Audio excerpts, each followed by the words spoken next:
ఆఫీసర్లు అంతేనబ్బా, పవర్లున్నోళ్ళు ఏది చెప్తే దానికి ఎస్ బాస్ అనుకుంటా చేస్తూనే ఉంటారు.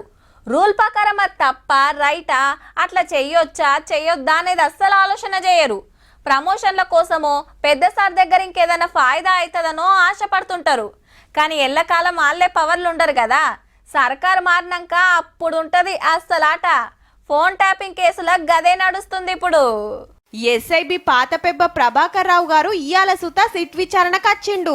ఏమడిగినా నాకేం తెలియదు, ఎవల ఫోన్లు ట్యాప్ అయినాయో ఎరకలే, అంత రివ్యూ కమిటీ చూసింది అనుకొచ్చిండు. మళ్ళా కూడా ఇది 4వ పారి సార్ను ఎంక్వైరీ చేసుడు.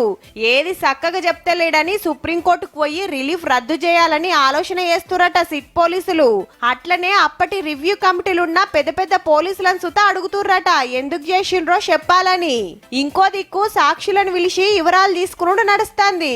చెన్నూరు నియోజకవర్గంలో అసెంబ్లీ ఎలక్షన్ల ముంగట బీఆర్ఎస్ లకెళ్లి కాంగ్రెస్ లకు వచ్చి ఈ ఇద్దరి ఫోన్లు రికార్డ్ చేసి ఎలక్షన్ల ప్రచారం సీక్రెట్లు తెలుసుకున్నారట. గడ్డం వివేక్ వెంకట స్వామి గెలుపు కోసం నేను శాయశక్తులా పనిచేయడం జరిగింది. నేను బీఆర్ఎస్ పార్టీ వదిలిపెట్టి వచ్చినందుకు నా బట్టలు కూడా తీసి కొడతా అని చెప్పి అప్పుడున్న బాల్కసుమన్ ఎమ్మెల్యే మమ్మల్ని హెచ్చరించడం జరిగింది. నా నెంబర్ వచ్చేసి హోంశాఖ స్పెషల్ సెక్రటరీ తీసుకొని 6 నెలలు ట్యాపింగ్ పర్మిషన్ తీసుకొని జరిగిందని చెప్పారు. కొడంగల్ ఎలక్షన్ ఇన్ఛార్జ్గా చేసాను. నేను పోతుంటే నా రూట్లో ఎక్కడెక్కడ పోతున్నా ఎక్కడ చెక్ చేస్తారు. నా వాళ్ళు ఎవరైనా గెలవాలనుకుంటే అలా ముందే తీసుకెళ్తారు. అట్లా నాకు తెలిసింది. 2023 నవంబర్ ఎలక్షన్స్ టైంలో కాంగ్రెస్ పార్టీకి సర్వేలు చేసేవాడిని. ఇట్లా 650 మంది కాంగ్రెస్ లీడర్ల ఫోన్లు విన్నారట. ఎవలతోటి ఏం మాట్లాడేది. తెలంగాణలనే కాదు ఆంధ్రలా మా అన్న సుత గిదే పని చేసిండు అనికొచ్చింది షర్మిలక్క.